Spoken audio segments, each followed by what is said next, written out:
కేంద్ర ప్రభుత్వం చిరు వ్యాపారుల కోసం ప్రవేశపెట్టిన ముద్రా బ్యాంకు రుణాలపై అక్రమార్కులు కన్నువేశారు. అమాయకులకు రుణాలు ఇప్పిస్తామని ఆశలు చూపించి అక్రమాలకు పాల్పడుతున్నారు.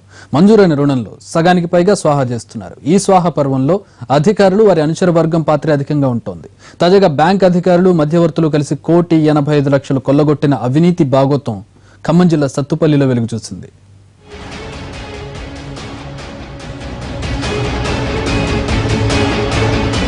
ఖమ్మం జిల్లా సత్తుపల్లిలోని ఐడిబిఐ బ్యాంక్ లో ముద్రా రుణాల స్కామ్ వెలుగు చూసింది. బ్యాంక్ సిబ్బందితో పాటు కొంతమంది దళార్లు ముఠాగా ఏర్పడి అక్రమాలకు పాల్పడ్డారు.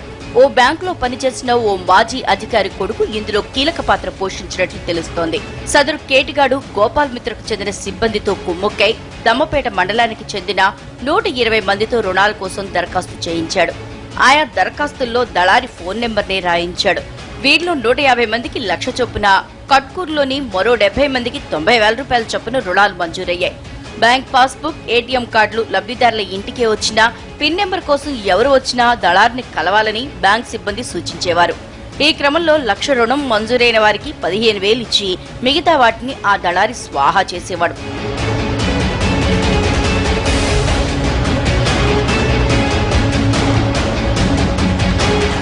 పట్వారీగూడానికి చెందిన గండమళ్ల శంకర్ కు ఏప్రిల్ 11న 1,00,000 రూపాయల రుణం మంజూరైంది.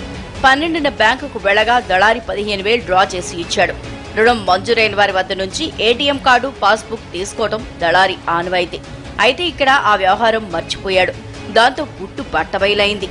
పాస్బుక్ లో 1,00,000 రూపాయల రుణం మంజూరైనట్లు ఉండగా దళారి కేవలం 15,000 మాత్రమే ఇవ్వడంతో శంకర్ కి అనుమానం వచ్చింది.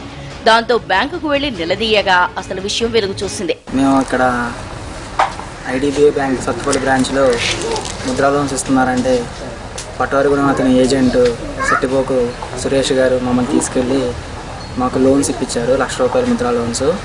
అయితే ఈ 1,00,000 రూపాయలు 85,000 రూపాయలు మాత్రం మేనేజర్ గారు తీసుకొని మాకు 15,000 రూపాయలు మాత్రమే ఇచ్చారు.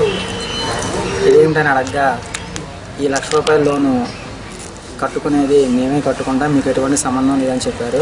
ఆ 1,00,000 రూపాయలు కూడా బ్యాంకులో తీసుకుంటే సీసీ ఫుటేజ్ ఉంటాయని బ్యాంక్ వెనక్కి తీసుకెళ్ళి ఆ 1,00,000 రూపాయలు తీసుకొని మా చేతికి 15,000 రూపాయలు ఇవ్వడం జరిగింది.